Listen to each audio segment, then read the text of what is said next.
ಯಾವುದೇ ವಿಚಾರಗಳನ್ನು ಮಾತಾಡುವಂಥದ್ದಿಲ್ಲ. ಈ ನೆಲದ ಕಾನೂನಿಗೆ ಎಲ್ಲರೂ ತಲೆ ಬಾಗಬೇಕು. ಅದೇ ರೀತಿ ವೀರೇಂದ್ರ ಪೊಪ್ಪಿನೂ ತಲೆ ಬಾಗ್ತಾರೆ. ಸರ್ ಆಕ್ಚುಲಿ ಆಗಿ ಯಾವ ಜಾಗದಲ್ಲಿ ಏನು ಸಿಕ್ಕಿದೆ ಅನ್ನೋ ಮಾಹಿತಿ, ಪೂರ್ಣವಾದ ಮಾಹಿತಿ ನನಗಂತೂ ಇಲ್ಲ. ನನ್ನ ಮನೆಯಲ್ಲಿ ಹಣ ಅಂತೂ ಸಿಕ್ಕಿಲ್ಲ. ಹಣ ಏನಾದರೂ ಸಿಕ್ಕಿದ್ರೆ ನಮ್ಮ ಕಂಪನಿಯಲ್ಲಿ ಹಣ ಸಿಕ್ಕಿರುವಂಥದ್ದು ಇರಬಹುದು ಅಂತ ನನ್ನ ಅನಿಸಿಕೆ. ನನಗಿನ್ನು ಯಾವುದರಲ್ಲಿ ಎಷ್ಟು ಸೀಸ್ ಮಾಡಿದರೆ ಏನಾಗಿದೆ ಅನ್ನೋದ ಯಾವುದೇ ಮಾಹಿತಿಯೂ ನನ್ನ ಬಳಿ ಇಲ್ಲ.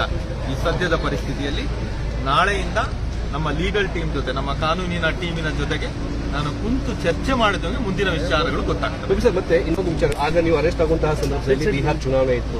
ವೀರೇಂದ್ರ ಪೊಪ್ಪಿಯವರು ಬಿಹಾರ್ ಚುನಾವಣೆಗೆ ಒಂದು ಹಣವನ್ನು ನೀಡ್ತಾ ಇದ್ದಾರೆ ಅನ್ನೋ ಒಂದು ಚರ್ಚೆಗಳು ಕೂಡ ಆಗಿತ್ತು ಸರ್. ಅದ್ರ ಬಗ್ಗೆ ನನಗೆ ಯಾವುದೇ ಮಾಹಿತಿ ಇಲ್ಲ ಸರ್. ಹೊರಗಡೆ ಪ್ರಪಂಚದಲ್ಲಿ ಏನು ನಡೆದಿದೆ ಅನ್ನುವಂಥ ಮಾಹಿತಿ ಕಿಂಚಿತ್ತೂ ನನಗಿಲ್ಲ. ಆದ್ರೆ ಯಾವುದೇ ಮಾಹಿತಿ ಅದಕ್ಕೆ ನಾನು ಏನು ರಿಪ್ಲೈ ಕೊಡುವಂತ ಮಟ್ಟದಲ್ಲಿ ನಾನಿಲ್ಲ. ಸರಿ, ದೊಡ್ಡ ಚರ್ಚೆ ಆಗ್ತಾ ಇದೆ. ನಾನು ದುರ್ಗದ ಜನತೆಯ ಆಶೀರ್ವಾದದೊಂದಿಗೆ ಮೊದಲನೆಯ ಬಾರಿಗೆ ಶಾಸಕನಾಗಿದ್ದೀನಿ. ನಾನು ಎಲ್ಲಿನೂ ಕೂಡ ಸಚಿವನ ಆಗಬೇಕು ಅನ್ನುವಂಥ ಆಸೆ ನನಗಂತೂ ಇಲ್ಲ. ಯಾಕಂದ್ರೆ ಇನ್ನು ಶಾಸಕನಾಗಿನೇ ನನಗಿನ್ನೂ ಅನುಭವ ಬೇಕಾಗಿದೆ. ಇದೇ ನಾನಿನ್ನೂ ಪೂರ್ಣವಾಗಿ ತಿಳ್ಕೋಬೇಕಾಗಿದೆ. ಇದರ ನಂತರದ ಸಚಿವ ಸ್ಥಾನ, ಅದರಲ್ಲೂ ನಮ್ಮ ಜಿಲ್ಲೆಯಲ್ಲಿ ಬಹಳ ಸೀನಿಯರ್ಗಳಿದ್ದಾರೆ, ಅವ್ರಗಳಿಗೆ ಇನ್ನು ಅವಕಾಶಗಳು ಬರಬೇಕಾಗಿದೆ. ನಾನಿನ್ನು ಮೊದಲನೇ ಬಾರಿ ಗೆದ್ದಿರೋನು. ನನಗೆ ಯಾವುದೇ ಸಚಿವ ಸ್ಥಾನದ ಆಕಾಂಕ್ಷೆಯಲ್ಲಿ ನಾನಿಲ್ಲ, ಆಸೆನೂ ನನಗಿಲ್ಲ. ನಾನು ಯಾರ ಬಳಿನೂ ಸಚಿವ ಸ್ಥಾನಕ್ಕಾಗಿ ಬೇಡಿಕೆಯನ್ನು ಹೈಕಮಾಂಡ್ ಅಲ್ಲಿ ನಾನು ಇಟ್ಟಿಲ್ಲ. ಡಿ.ಕೆ. ಸಾಹೇಬ್ರು ಜೈಲಿಗೆ ಬಂದು ಭೇಟಿ ಆಗಿರುವಂತದ್ದು ಒಂದು ನಾರ್ಮಲ್ ಭೇಟಿ. ರೆಗ್ಯುಲರ್ ಆಗಿ ನಮ್ಮ ಶಾಸಕರು ಎಲ್ಲಿದ್ದಾಗ, ಜೈಲಲ್ಲಿ ಅಂತ ಕಷ್ಟದಲ್ಲಿದ್ದಾಗ ಅವರು ನಮಗೆ ಒಂದು ಏನು ಆತ್ಮವಿಶ್ವಾಸ ತುಂಬೋದಕ್ಕೋಸ್ಕರ ಬಂದು ಭೇಟಿಯಾಗಿದ್ದಾರೆ ಬಿಟ್ರೆ ಅದರಲ್ಲಿ ಇನ್ಯಾವುದೇ ಆದಂತ ವಿಶೇಷತೆ ಇರಲಿಲ್ಲ. ಸೈನ್ ಹಾಕಿಸ್ಕೊಂಡಿದ್ರು ಅನ್ನೋದು ಒಂದು ಚರ್ಚೆ ಆಯ್ತು. ಅದು ಯಾವುದೇ ಸಹಿ ನಮ್ಮ ಹತ್ರ ಹಾಕಿಸ್ಕೊಂಡಿಲ್ಲ. ಇಲ್ಲ, ಯಾವುದೋ ಸಹಿ ಇಲ್ಲ.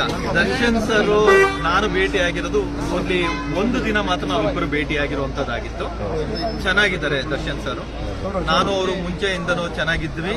ಅಲ್ಲೂ ಕೂಡ ಒಬ್ರಿಗೊಬ್ರು ಒಂದು ಕುಶಲಪರವಾಗಿ ಮಾತಾಡಿದ್ದಾಯ್ತು. ಒಂದ್ 2 ನಿಮಿಷ ಮಾತಾಡಿದ್ವಿ, ಅಷ್ಟು ಬಿಟ್ರೆ ಅಂತ ಏನು ವಿಶೇಷವಾಗಿ ನಾನು ದರ್ಶನ್ ಸರ್ ಹತ್ರ ಮಾತಾಡಿ. ಸರ್, ಅವರು ಪ್ರತಿ ಬಾರಿ ಕೂಡ ನ್ಯಾಯಾಲಯದಲ್ಲಿ ಹೇಳ್ತಾ ಇದ್ದಾರೆ, ನಮಗೆ ಮೂಲಭೂತ ಸೌಕರ್ಯಗಳನ್ನು ಒದಗಿಸ್ತಾ ಇಲ್ಲ, ಹಾಸಿಗೆ ದಿಮ್ಮು ಕೂಡ ಸಿಗ್ತಾ ಇಲ್ಲ ಅಂತ ಹೇಳಿ ದರ್ಶನ್ ಅವರು ಪದೇ ಪದೇ ನ್ಯಾಯಾಲಯದ ಮುಂದೆ ಹೇಳ್ತಾ ಇದ್ರು. ಆ ಪರಿಸ್ಥಿತಿ ಇದೆಯಾ ಸರ್? ನನಗೆ ನಿಜವಾಗ್ಲೂ ಅಲ್ಲಿ ಏನ್ ನಡೀತಿದೆ ಅನ್ನೋದ್ರ ಬಗ್ಗೆ ಮಾಹಿತಿ ಇಲ್ಲ. ಯಾಕಂದ್ರೆ ನಮ್ದು ಬ್ಯಾರಕ್ಕೆ ಬೇರೆ, ಅವ್ರದೇ ಬ್ಯಾರಕ್ ಬೇರೆ. ಅವ್ರ ಬ್ಯಾರಕ್ ಅಲ್ಲಿ ಏನ್ ನಡೆದಿದೆ ಅನ್ನೋ ಮಾಹಿತಿ ನನಗೆ ಯಾವುದೂ ಇಲ್ಲ. ಕ್ಯಾಶುವಲ್ ಆಗಿ ಇಬ್ರು ಮತ್ತೆ ಜೈಲಲ್ಲಿ ಭೇಟಿಯಾದಾಗ ಒಬ್ರಿಗೊಬ್ರು ವಿಶ್ವಾಸ ತುಂಬುವಂತ ಕೆಲಸ ಆಯ್ತು. ಅವರು ನನಗೆ ಬಹಳ ವಿಶ್ವಾಸವನ್ನು ತುಂಬುವಂತ ಕೆಲಸವನ್ನ ಮಾಡೋದು, ಧೈರ್ಯ ತುಂಬಿದ್ದಾರೆ. Thank you sir.